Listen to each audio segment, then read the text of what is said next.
Plus. On y va? Ok.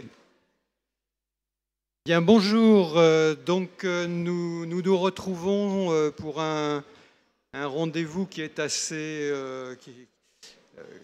classique, qui est celui du baromètre social. Je vous rappelle que le principe du baromètre, c'est de revenir donc sur les événements de l'année qui s'est écoulée, revenir sur les chiffres qui caractérisent un peu la profession, donc en s'appuyant sur les statistiques de la Commission de la Carte. Et comme chaque année, nous avons aussi l'idée de faire un focus. Et cette année, ce focus sera sur les jeunes journalistes. Et c'est pour ça que j'ai demandé à Nicole Gauthier, qui a été directrice du CUEJ, mais qui a copiloté une étude du CEGER, et elle nous expliquera ce que c'est, qui va donner un éclairage par rapport justement à la question des jeunes journalistes. Moi, je vais parler des jeunes journalistes plutôt tels qu'ils ressortent des statistiques, des jeunes journalistes tels que je les ai observés dans une enquête spécifique sur ceux qui quittent. Et Nicole va nous parler des jeunes journalistes tels qu'ils ont été étudiés alors qu'ils sont en formation. Au début et à la fin de leur formation, elle va nous expliquer leur méthodologie. Alors, je vous rappelle que comme chaque année, le baromètre social, ce n'est pas une œuvre individuelle, c'est une œuvre collective. C'est le partenariat entre un certain nombre de contributeurs, à commencer par la Commission de la Carte, à commencer aussi par la correspondance de la presse qui nous fournit chaque année un retour sur tous les événements. C'est aussi une coproduction des syndicats de journalistes, SNJ, SNJ-CGT et CFDT journalistes. Et puis donc cette année, ce partenariat avec l'enquête CEGER. Alors, premier volet de ce baromètre, c'est celui des chiffres. Cette année, on est, et on s'en félicitera plutôt, à un moment où on a l'impression que les chiffres se sont un peu stabilisés. En 2021, il y avait donc 34 075 cartes de presse exactement, c'est-à-dire seulement, je ne sais pas si vous dire seulement, mais enfin 57 cartes de moins que précédemment. Alors c'est vrai qu'on est sur une tendance sur plus d'une dizaine d'années de recul. Ça nous amène quand même avec un recul de l'ordre de presque 9% du nombre de cartes de presse depuis 2009, mais peut-être est-on enfin sur un palier de ce point de vue-là.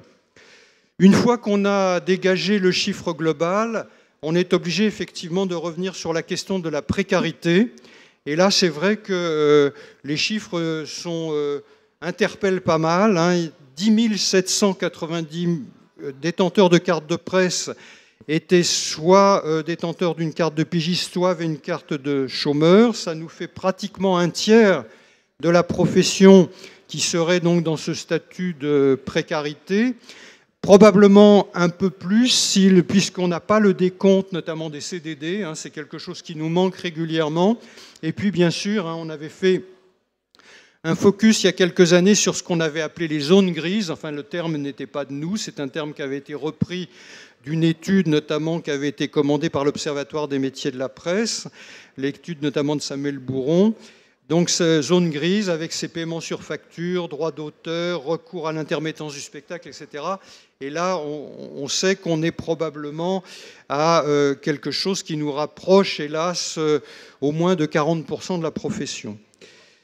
On n'est toujours pas à la précarité, on n'est toujours pas à la parité. 47,6% des cartes de presse sont détenues par des femmes.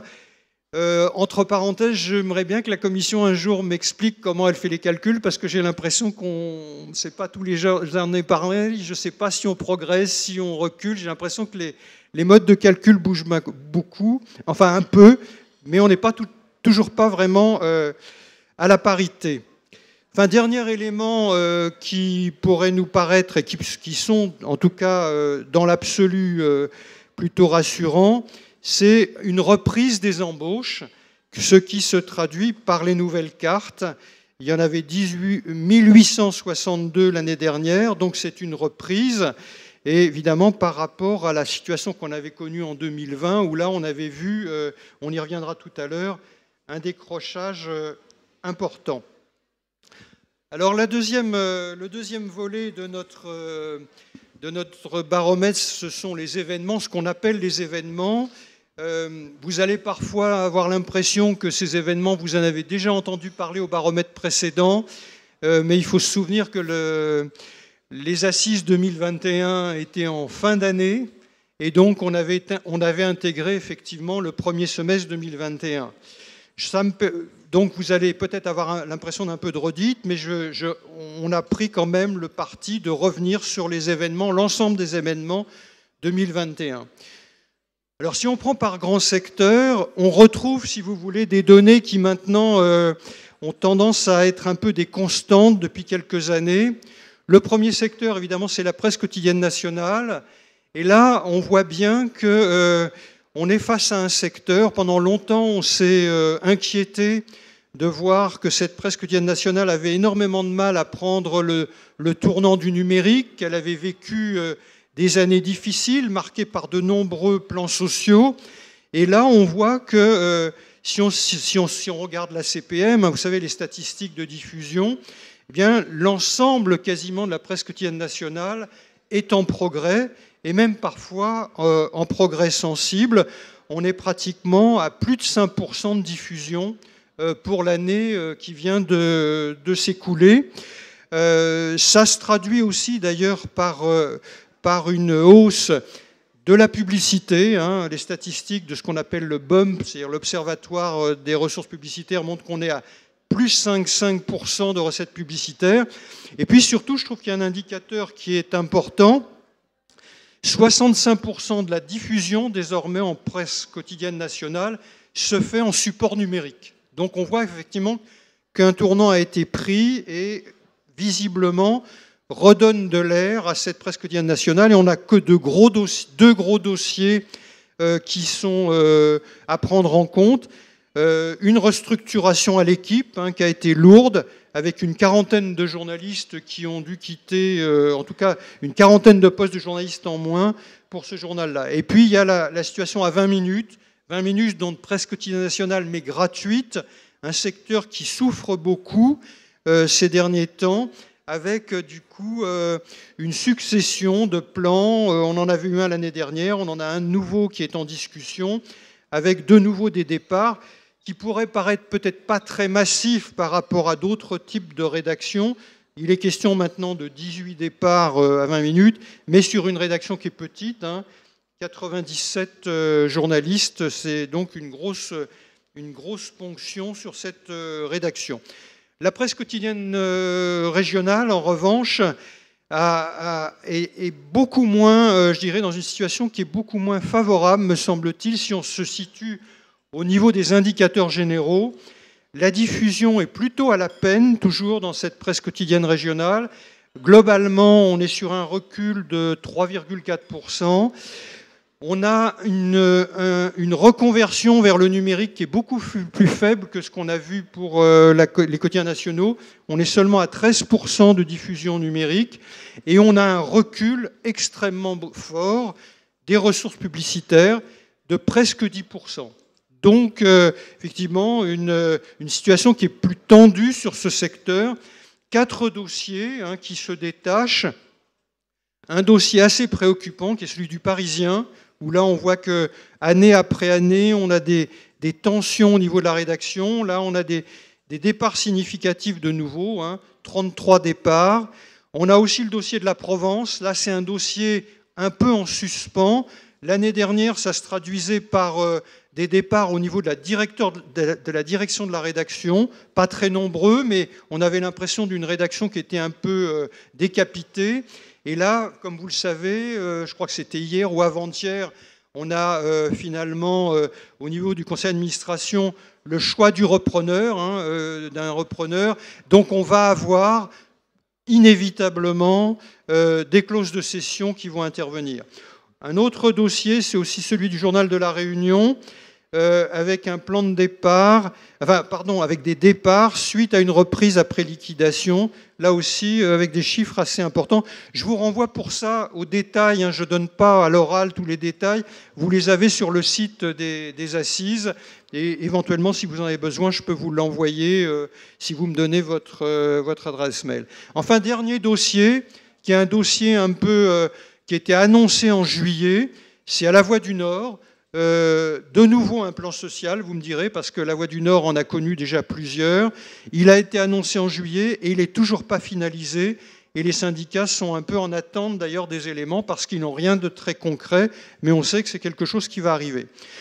La presse magazine, un secteur longtemps florissant, là aussi on est face à des phénomènes de concentration, de restructuration importante, avec des baisses de diffusion. Au global, c'est un secteur qui perd plus de 5% de sa diffusion, alors que c'était longtemps un secteur qui gagnait en diffusion. C'est un secteur qui perd beaucoup en publicité, moins 11%, même presque 12%, 11,6% par rapport à 2019, qui est l'année de référence, puisque vous savez que 2020 a été un creux particulier. Et puis, on a, sur plusieurs dossiers, je tiens à le signaler, des restructurations aussi qui impliquent une manière de contourner le statut de journaliste. Je pense notamment effectivement à ce qui se passe à Marie-France, mais aussi peut-être à Rustica. En tout cas, à Marie-France, c'est certain, c'est-à-dire qu'au travers de sous-traitance, on voit qu'effectivement, la structure sous-traitante, la nouvelle structure sous-traitante, annonce plutôt rémunérée sur des systèmes de factures, etc.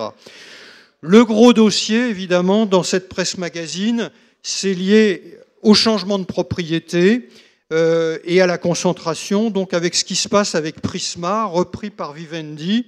Et là, on n'en finit pas de comptabiliser les clauses de cession, sachant que la période de clause de cession a été prolongée. Emmanuel, qui doit être dans la salle, en parlera éventuellement si vous avez besoin de précision.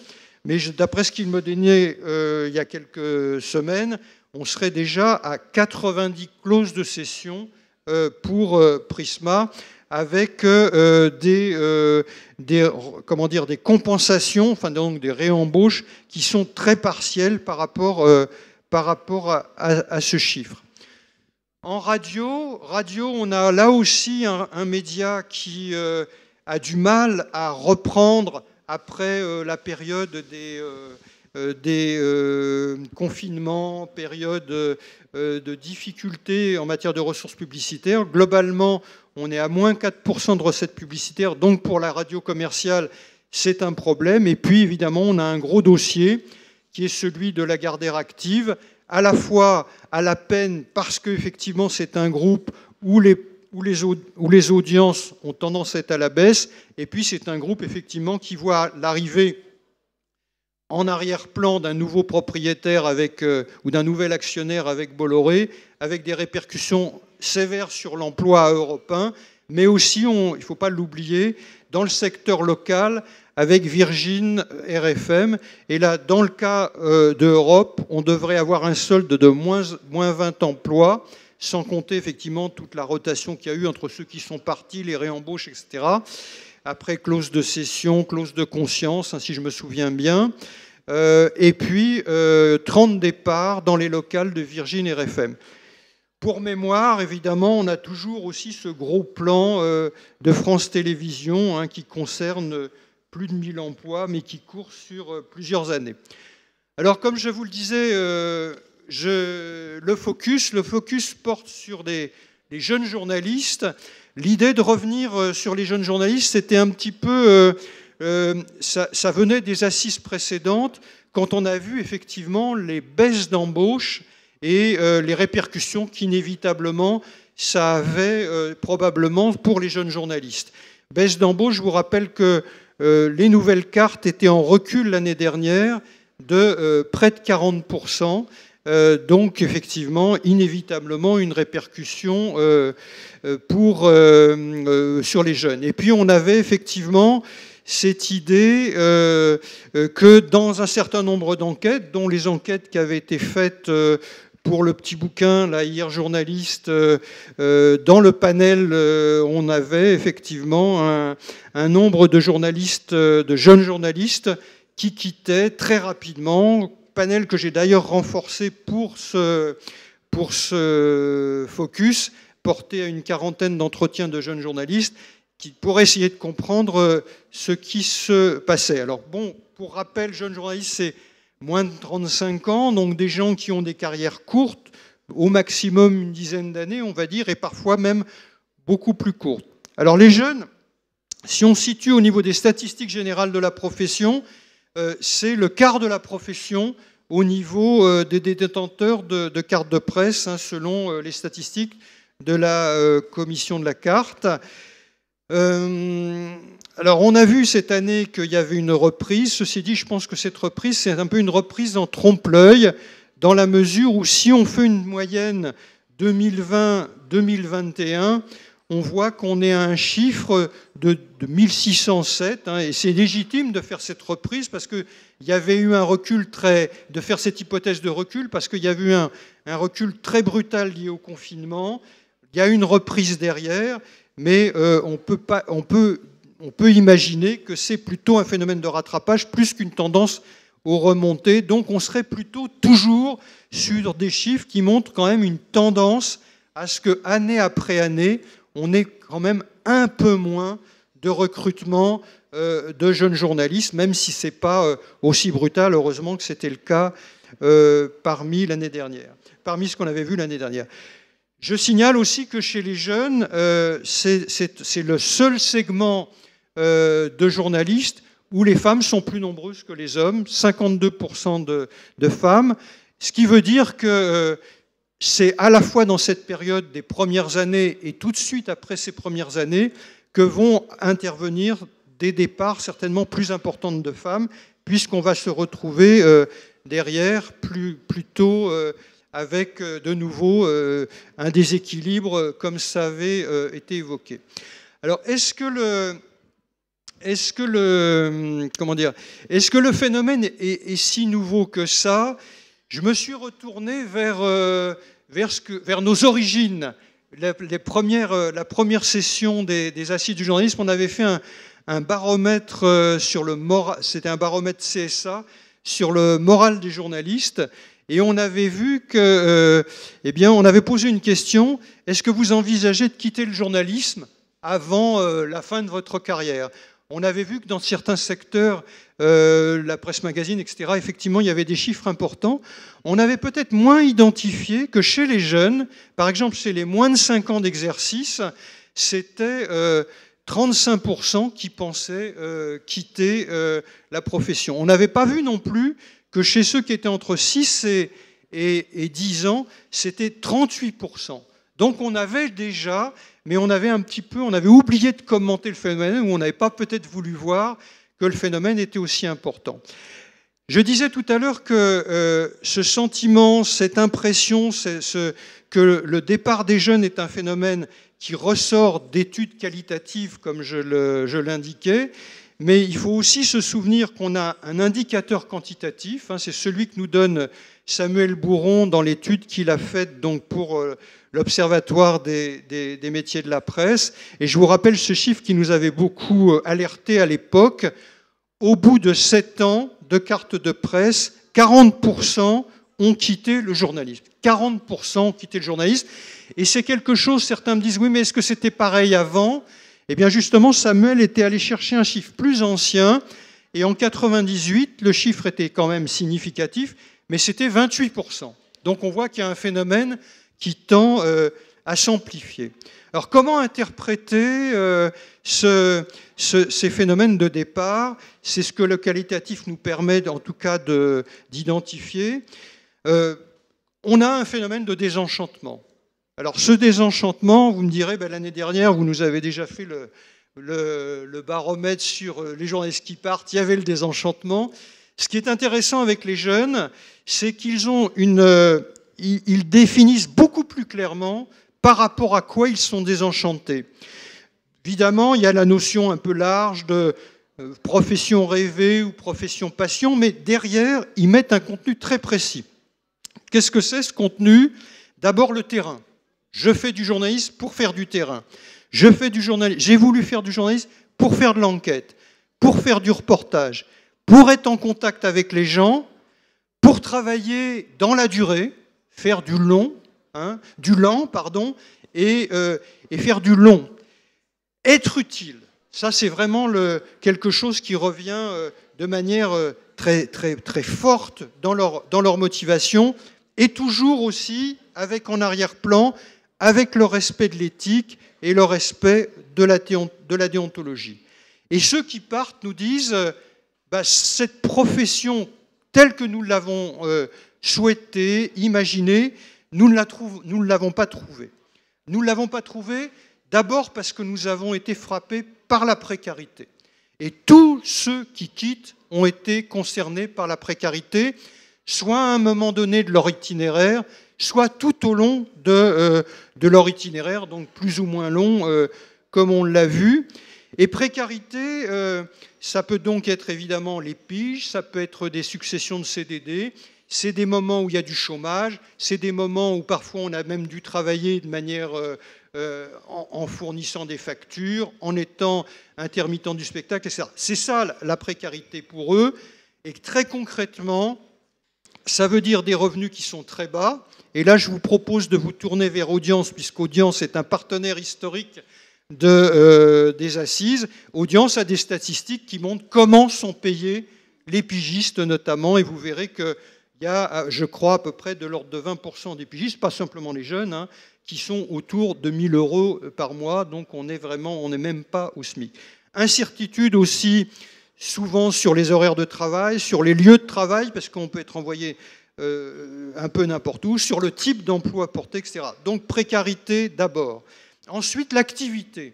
L'activité, le sentiment que l'activité que l'on a pu pratiquer est dégradée par rapport au travail qu'ils imaginaient.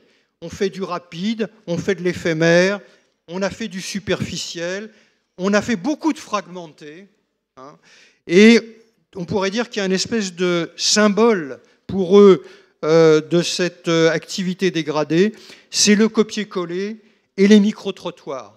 Le copier-coller plutôt pour ceux qui sont sur le web ou l'imprimé, et le micro-trottoir pour tous ceux qui travaillent avec une caméra ou avec un micro. Les organisations, et là évidemment vous allez me dire, je suis obligé de synthétiser, les organisations, ce qui m'a beaucoup frappé dans leur formulation, c'est le sentiment d'être maltraité. D'être maltraité, mais d'être maltraité parce que jeune. Ça veut dire quoi? Ça veut dire qu'en tant que jeunes, nous devons faire, ou nous avons le sentiment de devoir faire, ce que les anciens ne veulent pas faire, ce que les CDIsés, puisque c'est le terme qu'ils utilisent, ne veulent pas faire.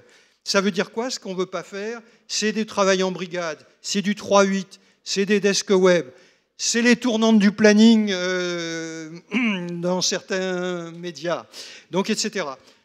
D'où aussi, je dirais, une question en arrière-plan qui est omniprésente, qui est la question de l'encadrement, ce qu'eux appellent des chefs.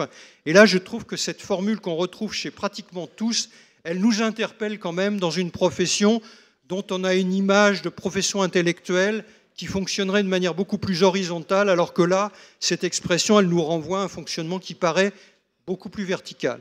Pour les femmes, de nouveau, on a cette question des discriminations. Les discriminations, ça veut dire quoi? C'est les attributions de sujets. Parce qu'on est femme, tu vas faire tel type de sujet. C'est les attributions de poste. Telle femme va avoir plutôt tel type de poste ou de service.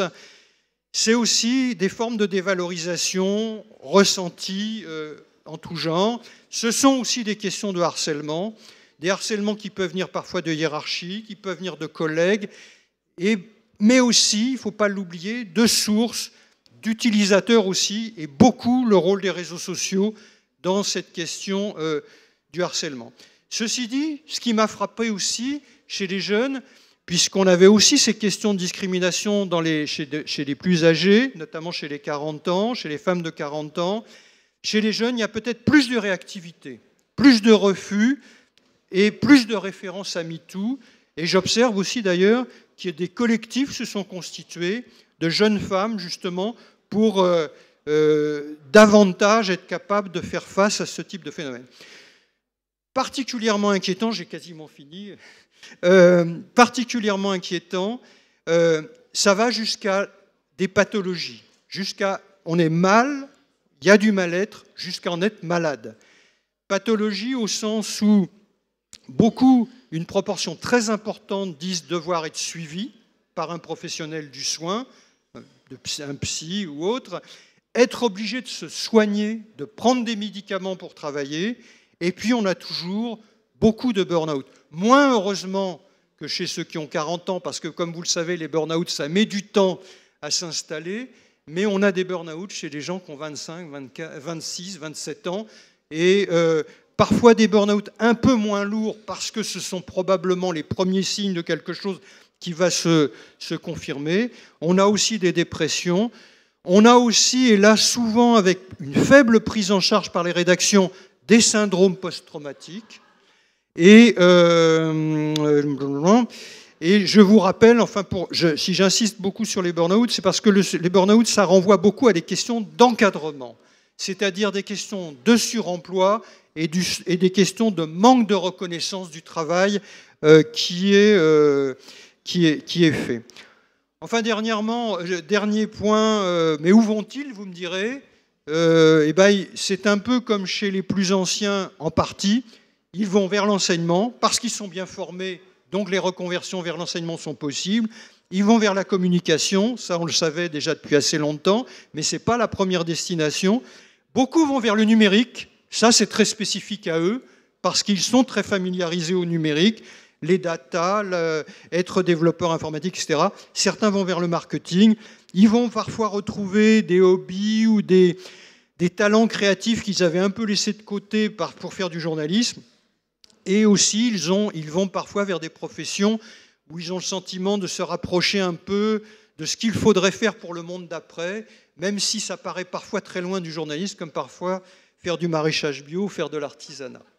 Voilà, c'était un petit peu, c'est très rapide. Je vous renvoie, par exemple, là, moi, je me suis, pour préparer ces assises, j'avais fait un petit papier dans Alternative économique qui s'appelle, vous pouvez le retrouver, Ces jeunes journalistes qui jettent l'éponge. Hein. Et puis, vous retrouvez aussi des éléments dans ce petit bouquin qui est ici d'ailleurs. Mais je veux surtout passer la parole tout de suite maintenant à Nicole, parce que l'enquête de Nicole va nous permettre de mettre en perspective comment les choses étaient... là, j'ai dit comment ils voyaient le métier, etc. Mais est-ce qu'entre-temps, depuis qu'ils sont rentrés dans la profession, est-ce que les choses avaient bougé? Est-ce qu'ils savaient que les choses allaient se passer comme ça quand ils étaient à l'école? Et donc, Nicole, dans leur étude, a à la fois la physionomie de ce qu'ils attendaient et puis ce qu'ils anticipaient des questions qui allaient se poser pour eux. À toi. Merci Jean-Marie. Est-ce que vous m'entendez bien? C'est bon. Donc, rapidement, 2 mots sur l'étude dont vient de parler Jean-Marie, qui est une étude conduite par un petit groupe de chercheurs en écoles reconnues. Ça s'appelle le CEGER, le groupe. Les écoles, il y a 5 écoles. Hein. Alors, je l'ai dit par ordre alphabétique. Le CUEJ, donc c'est le premier. L'ESCAM de Marseille, le PJT de Tours, l'IJBA de Bordeaux, l'IPJ de Paris. C'est un groupe qui existe depuis une dizaine d'années. Parfois, les gens du journalisme numérique de Metz se sont joints à nous, bien que il ne s'agisse pas d'un cursus reconnu. C'est une enquête qu'on mène depuis 10 ans, quasiment tous les ans, alors pas complètement, mais presque tous les ans, à l'entrée auprès des étudiants de nos écoles, à leur entrée à l'école. C'est un questionnaire qui est administré en général en septembre ou octobre, donc très tôt dans la formation. J'insiste sur ce point parce que ça veut dire que ce sont des étudiants qui viennent de déployer énormément d'efforts, de temps, d'énergie, de connaissances, de tout ce que vous voulez pour rentrer dans une de ces écoles, qui y sont arrivés et qui sont à l'aube de ces 2 années de formation. Et c'est dans cet état d'esprit, si je puis dire, qu'ils répondent à ce questionnaire. Alors ce questionnaire, moi je ne vais vous en livrer que quelques éléments, c'est un questionnaire qui est très long, je vais vous en donner que quelques éléments pour faire écho au baromètre que vient de présenter Jean-Marie Charon. Alors, un premier élément, c'est sur leur perception du métier. Jean-Marie, tu parlais de la perception du métier qu'avaient les journalistes qui le quittaient. Je peux dire que les journalistes, pas encore journalistes, mais les étudiants en journalistes qui entrent, ont aussi une idée très précise de ce qu'ils attendent. Alors c'est normal compte tenu de tous les efforts qu'ils ont faits pour arriver dans cette formation, mais néanmoins, donc sur l'ensemble des réponses, bon, on a un petit tiers qui qui nous présente sa conception de métier, j'allais dire de façon relativement neutre. Le journaliste est un passeur, c'est-à-dire qu'il passe l'information qu'il recueille à son ou ses publics. Mais les 2 tiers restants vont un peu plus loin et s'emparent d'une définition qui est plus affirmée, plus affichée, une définition habitée par la pédagogie. Un petit peu en surplomb, c'est-à-dire que ça n'est pas exempt de tonalité professorale.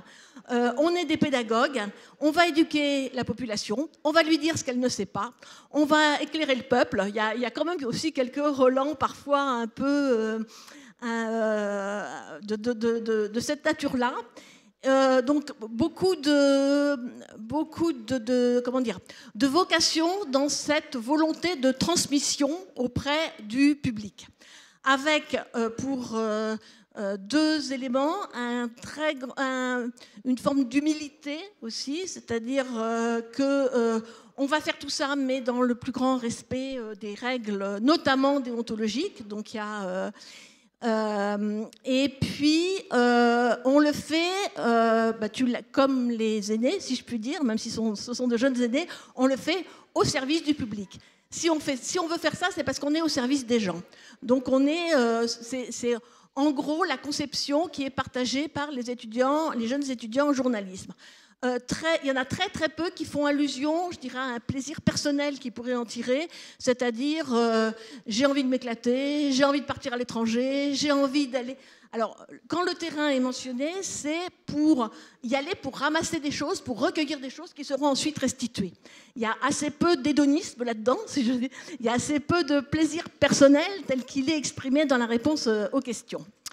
Ensuite, on avait un autre point que je voudrais détailler. On a une question, normalement vous devriez la voir apparaître, je pense, parce qu'il y a une dia qui la voilà. Une question, c'est quelles seraient selon vous les contraintes susceptibles de peser dans l'exercice de votre métier ? C'est-à-dire qu'en gros, ils sont tout juste rentrés et on leur demande comment ils voient les difficultés qui les attendent.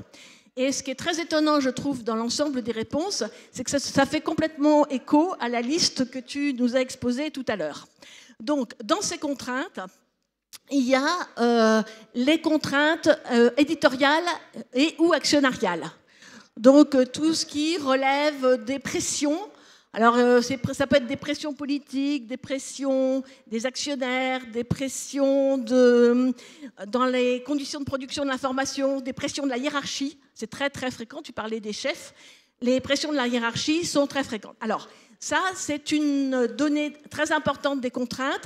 Je ne veux pas vous abrutir de chiffres, mais dans l'expression telle qu'elle est formulée par les journalistes, par les jeunes étudiants en journalisme, ce premier type de contrainte va cependant en diminution. C'est-à-dire qu'il y avait 59% des questionnés, des étudiants interrogés qui le mentionnaient en 2015, 48% en 2019, et il n'y en a plus que 27%, excusez-moi, en 2021. Alors, ce n'est pas parce que ces contraintes-là ont disparu, vous l'imaginez bien, mais je pense que c'est parce que viennent au premier plan d'autres types de contraintes qui étaient moins présentes en 2015, même si elles existaient déjà, qui étaient, tu l'as mentionné, les contraintes économiques et de précarité. Alors là, on a tout. Il y a l'instabilité, le niveau de salaire, le fait de devoir tourner, le fait de devoir faire de la pige, enfin tout ce que tu as énuméré. Donc en 2015, il y avait 39%, 2015 et 2019 d'ailleurs, il y avait 39% des étudiants qui le mentionnaient. Et en 2021, il y en a 49%, donc on arrive à la moitié. Un étudiant sur deux nous dit a conscience que c'est une des contraintes qui pourrait peser sur lui. Je précise que ces réponses ce sont des questions ouvertes. Les réponses ne sont pas suggérées, donc ce sont des réponses qui arrivent spontanément de la part des jeunes étudiants quand ils répondent au questionnaire. Troisième type de contraintes, là encore, ce sont toutes les contraintes qui relèvent du temps. Celles qui peuvent être... alors le temps, ça peut être à la fois compris comme un manque de temps par rapport à une ambition pour faire de son travail très bien. C'est-à-dire qu'on n'a pas assez de temps pour faire ce qu'on veut faire dans le temps imparti. C'est la course à la productivité, c'est la multiplication des tâches, c'est la pression de la concurrence. Donc tout ça, c'est désigné comme des pressions relatives au temps, et elles sont mentionnées, là encore une fois de façon spontanée, par en gros entre un quart et un tiers des étudiants. Une autre préoccupation, alors là qui est montante et dont toi tu n'as peut-être pas parlé, c'est quand on leur demande les contraintes qui pourraient peser sur l'exercice de leur profession, c'est la perception de la défiance ou de la méfiance du public à l'égard des journalistes. C'est-à-dire qu'ils ont une forte conscience que c'est un élément avec lequel ils doivent composer. Là, on parlait ce matin des conditions dans lesquelles ils peuvent se retrouver en manifestation ou des choses comme ça. Là, il y a quand même Ils n'ont pas encore testé de ça, si je puis dire, que déjà ils ont conscience qu'on ne les aime pas ou qu'on peut ne pas les aimer, pour ne pas exagérer trop. Et là, ça, il y en avait 5% en 2015 qui mentionnaient ça, et là, il y en a 20% en 2021. Donc on voit bien que c'est quelque chose qui est en train de monter en puissance. Une autre contrainte, qui fait écho à non pas ce que tu disais, mais ce qu'évoquaient les étudiants en journalisme à la table ronde ce matin sur les états généraux de la formation, c'est les contraintes ou la disparition de la vie privée. Ça, c'est quelque chose qu'ils identifient très clairement comme quelque chose pouvant peser sur leur métier. Là, en gros, alors on a c'est pas massif, mais enfin quand même, c'est quelque chose qui est mentionné. Vous devez avoir des verbatims derrière moi qui sont des exemples de ce qui est dit. Il y a deux choses qu'on voit arriver depuis qu'on administre le questionnaire, qui n'existaient pas dans le début et que maintenant on voit arriver. C'est le premier, les risques encourus. Je vais être journaliste, mais je sais que je vais être exposée à des risques sur le terrain, de la dangerosité par rapport à la façon dont on peut traiter les journalistes ou dont les journalistes se font traiter, et à du stress consécutif à cette mise en danger. Donc ça, c'est... en 2021, il y en a 10% qui évoquent ça de façon spontanée. C'est pas massif, mais c'est quand même symptomatique, surtout que ça n'existait pratiquement pas auparavant. Et puis monter des contraintes liées aux discriminations, sexisme et genre, c'est aussi quelque chose qui arrive. Alors là, en 2021, outre ce questionnaire qui était administré à l'entrée, on a procédé à des entretiens. Cette fois, ce n'était pas par questionnaire, c'était des entretiens semi-directifs, qualitatifs, en sortie auprès de la promotion qui est sortie en 2021 dans quelques écoles. Et on a aussi testé cette question sur la contrainte qu'on a complétée d'une question subsidiaire, c'est est-ce que ces contraintes-là pourraient vous amener à quitter le journalisme? Donc là, on s'adressait à des étudiants qui étaient quasi diplômés, qui avaient déjà un grand pied, si je puis dire, un pied et demi dans la vie active, et on leur a posé cette question. Donc la tonalité des réponses était en gros analogue. La seule différence qu'on a pu noter, c'est que le constat, qui est quand même assez implacable, là, que je viens de vous énumérer, ils éprouvaient collectivement, si je puis dire, le besoin de le nuancer un peu. C'est-à-dire qu'à la veille de rentrer vraiment dans la profession, ils disaient, bon, d'accord, un chef, bon, enfin, si un chef ne nous plaît pas, on peut aller travailler ailleurs, donc c'est pas très grave, on peut toujours changer de média. La La précarité, il y en a un peu partout. Mais enfin, quand même, mes copains, je sais bien, ils travaillent, ils peuvent en vivre. Enfin, bon, il y avait quand même, et heureusement d'ailleurs, enfin, moi je trouve que c'est un peu rassurant, c'est que juste au moment où on rentrait dans la profession, toutes les contraintes, les difficultés étaient identifiées, mais il y avait la possibilité de tricher avec, de la contourner, voire de la surmonter, sachant que ce n'était pas forcément une certitude sur la possibilité de rester complètement dans le métier. Et il y en avait plusieurs qui nous ont dit, mais de toute façon, si je ne peux pas exercer le métier comme j'ai envie de l'exercer, je partirai, je ferai autre chose. Et je ne veux pas accepter n'importe quoi. Excusez-moi. Je ne veux pas accepter n'importe quoi, je ne veux pas accepter certaines situations, et je préfère quitter la profession plutôt que de bâtonner des dépêches sur un site web qui ne me plaît pas. Donc là-dessus, c'était très clair. Pour vous laisser un petit peu de temps pour d'éventuelles questions, je vais juste terminer avec un petit point sur les médias préférés des jeunes étudiants en journalisme. Donc, ça fait maintenant 10 ans qu'on leur pose la même question. C'est dans quel type de médias voudriez-vous travailler ? Là, ce qu'on observe, c'est qu'au fil des années, Internet, le web ne gagne aucune part de marché. C'est que depuis 10 ans, il y en a 13-14% qui nous disent qu'ils envisagent de travailler dans le web. Et les autres, pour tous les autres, par définition, ce n'est pas leur média préféré. Un autre élément important, c'est la dégringolade de la presse écrite là-dedans. Donc on était en 2015 à 44% d'étudiants entrants qui disaient qu'ils voulaient travailler en presse écrite. En 2019, 41%. En 2021, 36%. C'est quand même une tendance qui est assez forte. Alors, il peut y avoir plusieurs explications. D'abord, ils voient que la presse écrite va mal, et ça, ils y font référence. Un autre élément d'explication, c'est aussi que de plus en plus, les étudiants, quand ils rentrent en école, ils ont déjà fait des stages, y compris dans des médias autres que des médias écrits, et peut-être qu'ils connaissent un petit peu mieux les médias audiovisuels que ce qu'ils pouvaient connaître en 2011 ou 2015. Donc ça, c'est peut-être aussi un élément qui joue. C'est un petit peu difficile, d'évaluer ça. Quand on les interroge sur les meilleurs outils d'information, alors pour eux, là, c'est massif, c'est les radios nationales et la PQN. Là-dessus, et les radios nationales, je devrais ajouter les radios nationales publiques. De façon très écrasante. Alors suivent ensuite les outils numériques, mais les outils numériques, c'est la déclinaison en fait, numérique des sites mainstream, c'est-à-dire le site du Monde, l'appli du Monde, le Monde, 92% des étudiants à l'entrée alors ils entrent, ils viennent de passer les concours, ils ont potassé sur le Monde, certes, mais mettent le Monde en haut de leur panthéon personnel. Les outils natifs du web, comme réseau, alors que ce soit les réseaux sociaux, Twitter, Facebook, LinkedIn, TikTok, Instagram, Twitch, se situent systématiquement en bas de tableau quand on les interroge sur leurs outils d'information.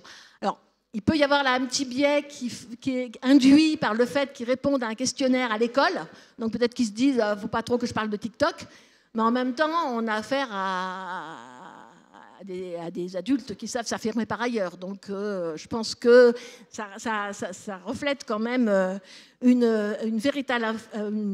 véritable tendance. Le seul média qui partage avec lesquels ils partagent le désamour des réseaux sociaux, ce sont les chaînes d'information en continu, ce qui ne vous étonnera peut-être pas. Quand on les questionne sur leurs préférences de médias en ligne, ça je vous ai dit qu'ils favorisaient Le Monde, France TV Info, etc. Et là, ce palmarès-là, il est partagé avec des médias en ligne d'investigation, Les Jours, Mediapart, les formats longs. Donc ça, c'est aussi quelque chose de très clair. D'autres références dont on sait, quand on est dans une école, qu'ils les consomment, genre brut, sont mentionnées, mais se retrouvent en bas de classement. En sortie d'école, donc l'étude 2021, je terminerai là-dessus, les réponses à ces questions-là vont massivement vers les formes médiatiques traditionnelles, la presse écrite, les médias d'investigation, les longs formats. Et ceux qui mentionnent les réseaux sociaux complètent immédiatement leurs réponses en se dédouanant, en disant oui, parce que les réseaux sociaux, c'est efficace.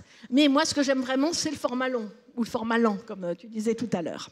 Donc, si ces jeunes professionnels admettent que certains formats numériques sont porteurs d'innovation, ils expriment aussi une forme de scepticisme sur la nature de cette innovation.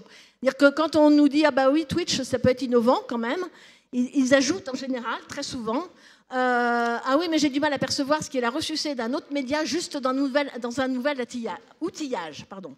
Je suis convaincue que c'est quand même un peu les mêmes procédés. Donc il y a toujours une mise à distance et un retour, pour conclure là-dessus, aux Bourdieu fondamentaux.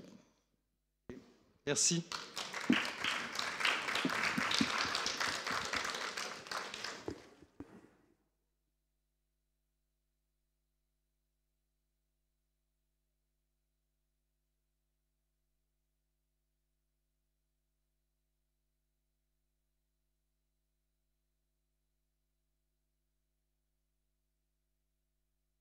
Bonjour, Pablo Ekel du SNJ-CGT. Félicitations pour ce travail toujours intéressant. On a envoyé à Jean-Marie Charon de nombreuses données, notamment par rapport à Prisma, à d'autres groupes. Moi, tu as parlé tout à l'heure de la précarité, le fait que les journalistes pigistes, beaucoup de journalistes, et notamment des journalistes pigistes, quittent la profession. C'est quelque chose qui nous préoccupe énormément et se focaliser sur les problématiques de précarité et de négociation des conditions de travail et notamment de rémunération. Vous connaissez les travaux d'Alain Accardo. Je suis en train de relire de journalistes précaires de 97. On voit que la situation n'a guère avancé. Il y a une dizaine d'années, c'était la socio-économiste Clémence Aubert-Tarby qui travaillait sur l'utilisation de la main-d'œuvre précaire dans la presse magazine, la presse spécialisée. Depuis, il n'y a pas eu énormément de travaux approfondis sur l'utilisation de la main-d'œuvre précaire et la rémunération très faible des journalistes pigistes ou des correspondants locaux de presse dans la PHR. Il y a eu en 2018 le travail de la SCAM sur la précarité et on voit pas du tout les patrons de presse, les entreprises de presse, les éditeurs avancer là-dessus. Moi, j'ai l'impression que beaucoup de jeunes s'en vont parce qu'à un moment donné, ils ne sont pas rémunérés pour leur travail. Leur travail n'est pas rémunéré. Et ça, ce n'est plus acceptable, ce n'est plus tolérable. On se retrouve face à un rouleau compresseur. Je ne sais pas si vous avez remarqué la question qu'on a posée avec le mouvement des plumés d'Infopro, des journalistes pigistes d'Infopro Digital. On a fait poser via des parlementaires une question au Sénat et à l'Assemblée nationale en juin 2021. La ministre Elisabeth Borne a répondu à la veille du 1er mai cette année. Donc elle a mis 10 mois à répondre pour dire ce qui nous semble une évidence, c'est que les journalistes pigistes doivent être inclus à toutes les ENAO, à toutes les négociations annuelles obligatoires de tous les salaires dans toutes les boîtes. Moi, je fais partie d'une entreprise qui gagne énormément d'argent et on s'est pris une porte sur le nez. Depuis une dizaine d'années, les journalistes pigistes, les barèmes des piges ne sont pas révalorisés. Et j'ai vu des jeunes collègues partir et dire mais on ne peut pas avancer comme ça. Et finalement, aujourd'hui, avec 2 grèves, on a réussi à rentrer dans les NAO, bravo. Mais le but de cette réponse qu'on a obtenue d'Elisabeth Borne, c'est que ça implique tout le monde et que dans toutes les boîtes, il y a ça. Alors, est-ce qu'il va y avoir, est-ce qu'il y a, peut-être que je ne connais pas, d'autres travaux de recherche sur ces problématiques sociales, l'absence de cadre social au SPIL, etc. quoi. Oui, alors écoutez, je ne sais pas si on a... C'est toujours bon de faire un appel aux chercheurs et au secteur. Moi, simplement, je voudrais insister sur 2 points par rapport à ce que vous évoquez. D'abord, je l'ai indiqué, mais tournons-nous vers audience et regardez les statistiques d'audience qui sont extrêmement précises sur les niveaux de rémunération des pigistes. Parce que c'est souvent, on en parle en général, audience a les statistiques exactes et les pourcentages qui correspondent. Et effectivement, on voit que les niveaux de rémunération sont bas. Alors, 2 commentaires aussi.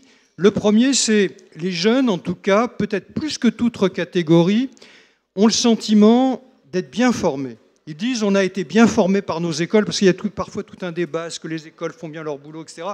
En tout cas, eux, ils ont le sentiment d'être bien formés.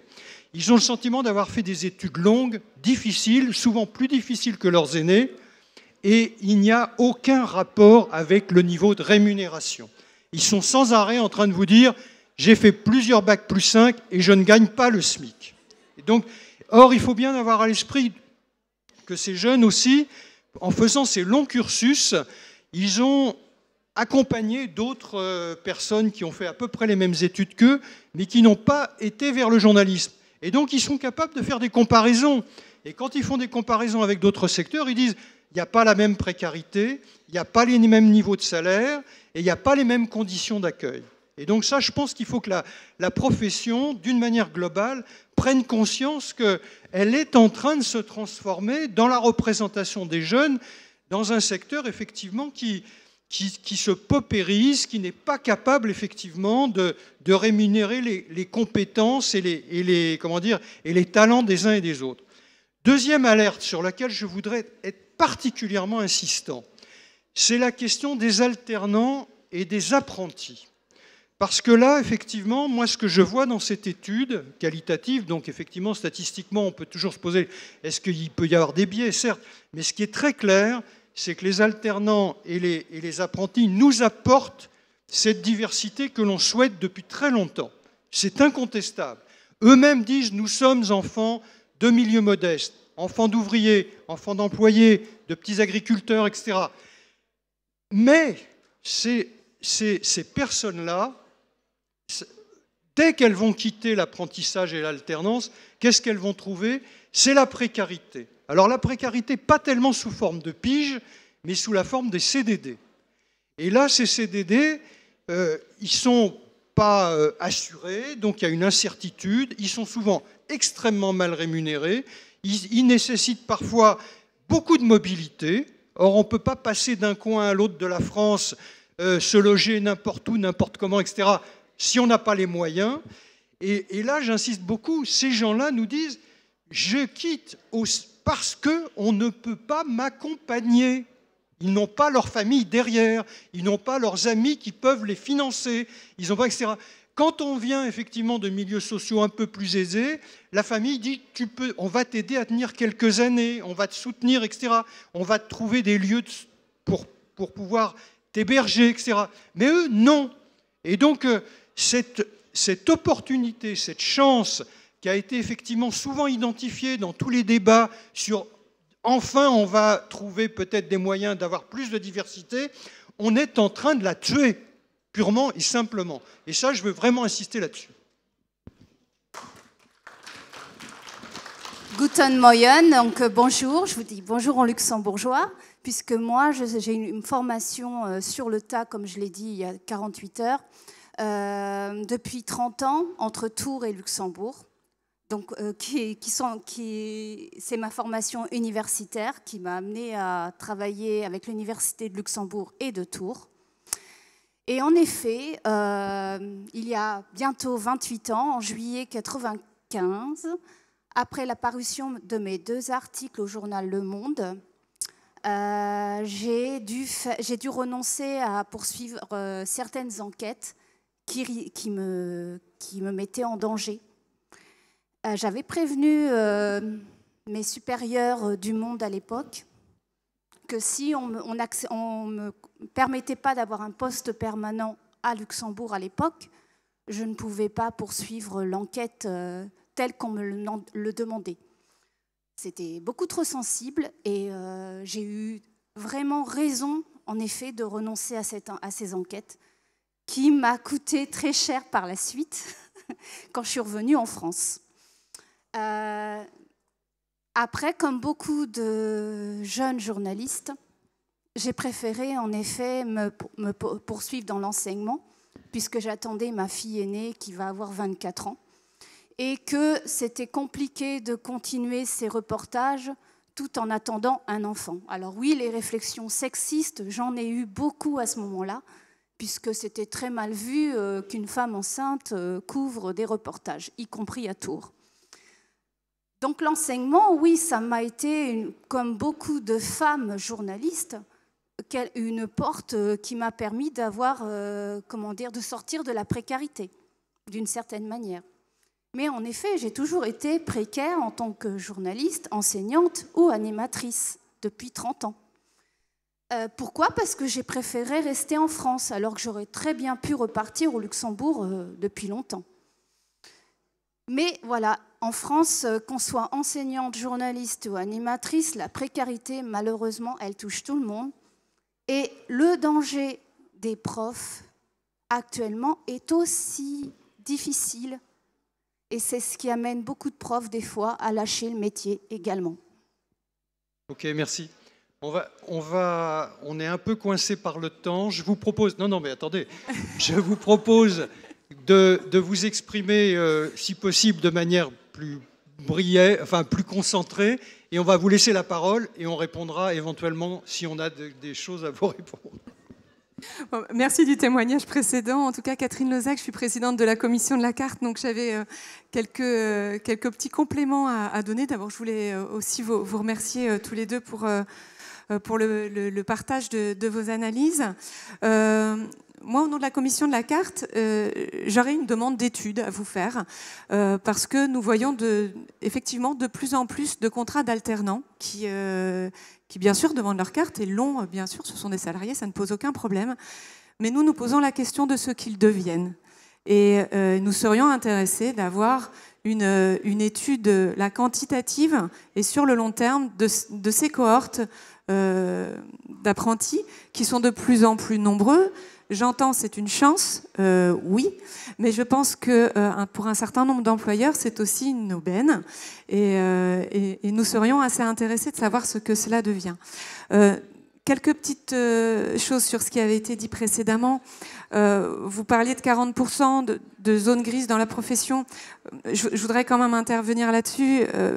Pour certains organismes, une contribution annuelle fait une inscription comme journaliste à l'année. Bon, je pense qu'il faut être assez prudent sur les chiffres qu'on avance. Je ne pense pas qu'on soit à 40% en dehors de la carte, à 10 ou 15 peut-être. La chute qu'il y avait au niveau du Covid, on était quand même plutôt sur un quart de moins, puisqu'on était à 1300 l'année dernière sur 1700 les années précédentes. Et j'ai pas tout à fait, peut-être parce que je suis trop optimiste, mais la même analyse que vous sur la croissance en trompe-l'œil. C'est vrai que nous avons eu un vrai rebond l'année dernière des premières demandes et moi, je m'en félicite parce qu'avoir des gens qui viennent dans la profession, c'est quand même une bonne chose et pour la profession et pour la démocratie, je pense, puisque nous avions 1800 premières demandes. On revient à des niveaux comparables au début des années 2010. Et les chiffres que nous avons en ce mois de mai sont plutôt sur un nouveau bon millésime, parce qu'il y a déjà 1000 premières demandes de cartes qui ont été accordées. Il y a plus de 400 dossiers qui sont encore en cours d'instruction et nous ne sommes qu'au mois de mai.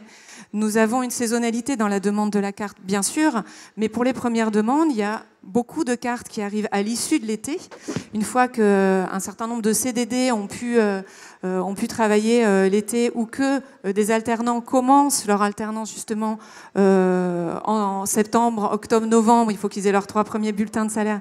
Donc voilà, on va encore avoir des premières demandes, bien sûr, d'ici la fin du millésime 2022. Donc moi, je suis quand même plutôt un peu plus optimiste, d'autant que dans la rédaction où je travaille, parce que je suis présidente de la commission de la carte, mais je suis journaliste et je suis journaliste au Télégramme, je vois autour de moi des embauches de jeunes. Je pense qu'il y a eu un certain nombre d'années, les employeurs de presse, dont il faut aussi donner quand même la responsabilité sur un certain nombre de problèmes que traverse la profession, ont tenu les vis extrêmement serrés pour ne pas remplacer les journalistes qui partaient à la retraite.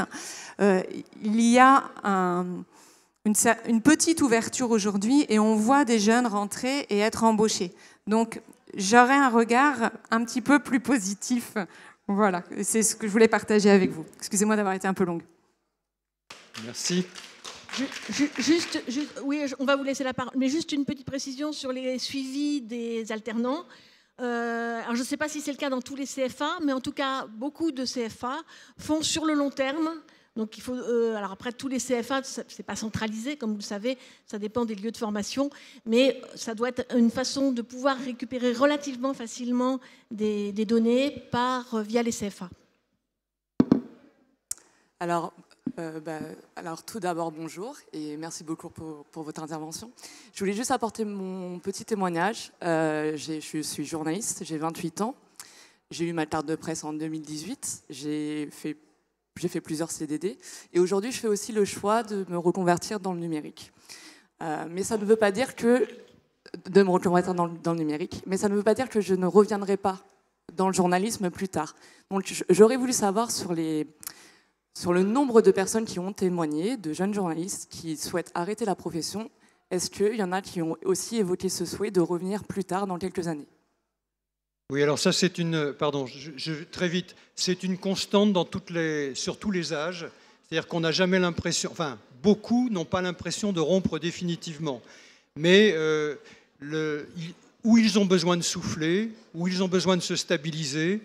Et effectivement, il y a toujours un peu, une attention à des opportunités qui pourraient se présenter. Parfois, certains entretiennent un lien par le biais de la pige, par exemple, ou par le biais d'un projet éditorial, du genre livre ou documentaire. Ceci dit, dans la durée, je ne suis pas capable de vous dire si c'est quelque chose qui relève d'un espoir qu'on garde un peu, ou est-ce que c'est quelque chose qu'on va vraiment concrétiser par une véritable veille, parce que pour y revenir... Alors certains d'ailleurs disent je crains de ne pas pouvoir revenir parce que les conditions changent très vite, notamment les outils changent très vite, etc. Voilà. Elle a un peu le genre de remarque. Oui, on va être obligé de s'arrêter parce que, comme vous l'avez entendu, il y a une commémoration qui se fait là par rapport à ce qui s'est passé hier. C'est hier, c'est ça ? Ce matin, pardon. Et donc, il est important que nous soyons au rendez-vous et à l'heure pour parler de cette journaliste. Merci.